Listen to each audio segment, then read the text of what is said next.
Hi guys, in this video I'll show you how to change the animation duration within Canva.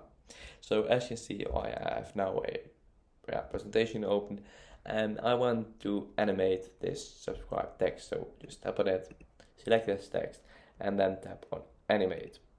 So as you can see, you see a lot of animation options.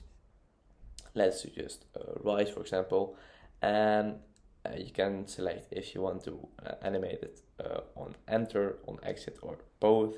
You can also change the direction, and as you see the speed. So you can select this one if you want this to be really slow, so it takes a long time, or really fast, as you see. Maybe let's try another effect. For example, this one, and let's do really slow. So it takes a really long time till the subscribe text has fully loaded. Let's tap on, let me see, share, and then you can just download it, or let's present it at full screen. And as you see, now it takes a very long time.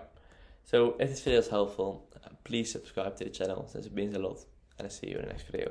Bye bye.